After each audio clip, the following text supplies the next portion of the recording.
Ciao, Deson. Tout le sport, c'est maintenant. Je suis avec Cameroun Nanda Ousmane. Bonjour. Bonjour, Raoul Steve Gounouko.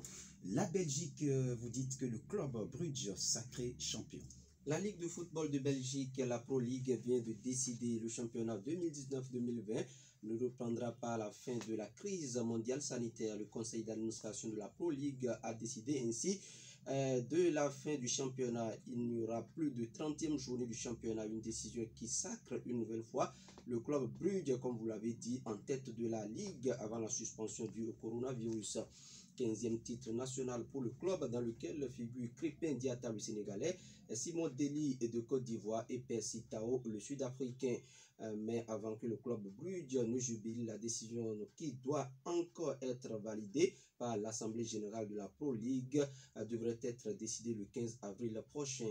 Par ailleurs, la finale de la Coupe de Belgique se tiendra à une date qui sera déterminée. Autre conséquence, il y aura 18 clubs en première division en 2020-2021 et OHL et Beerschot qui se disputent la montée sont automatiquement promus en première division belge. Coronavirus, on en parle encore. Tester un vaccin en Afrique. Drogba exprime son mécontentement. Après Samuel Eto'o-Fils, une autre légende africaine monte au créneau suite à l'échange entre deux chercheurs français sur la chaîne d'info en continu LCI qui propose de faire des tests en Afrique pour tenter de voir si le vaccin BCG contre la tuberculose pourrait fonctionner face au Covid-19. Didier Drogba a fait part de sa colère sur les réseaux sociaux. Il est inconcevable que nous continuions à accepter ceci. L'Afrique n'est pas un laboratoire. Je dénonce vivement ces propos graves, racistes et méprisants. Attaquer l'ancien buteur de Chelsea.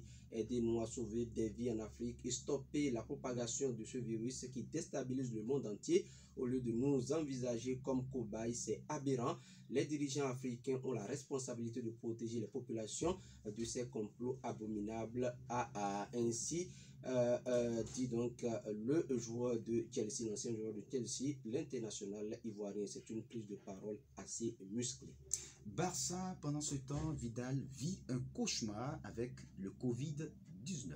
L'épidémie de coronavirus continue de faire des ravages aux 4 coins du monde et Arturo Vidal, 32 ans, 22 apparitions et 6 buts en Liga cette saison, le vit très mal. Confiné chez lui, le milieu de terrain du FC Barcelone est marqué par la grave crise sanitaire qui touche très durement l'Espagne.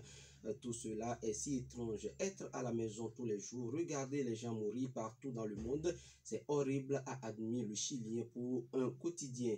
Je suis constamment inquiet et j'ai l'impression d'être dans un cauchemar qui empire de plus en plus. Je suis vraiment triste car personne ne sait quand ça va se terminer. Je n'ai jamais pensé que quelque chose comme ça pouvait arriver. Nous devons juste être là les uns pour les autres autant que possible. On termine par Juventus, un club argentin veut rapatrier Higuaín.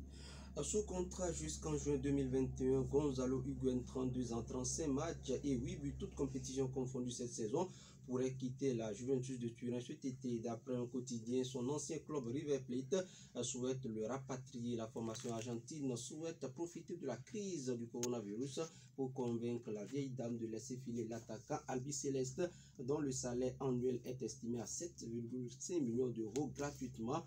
Et pour rappel, Higuaín a disputé une saison avec River Plate, c'était en 2005-2006. Raoul Steve Gounouko.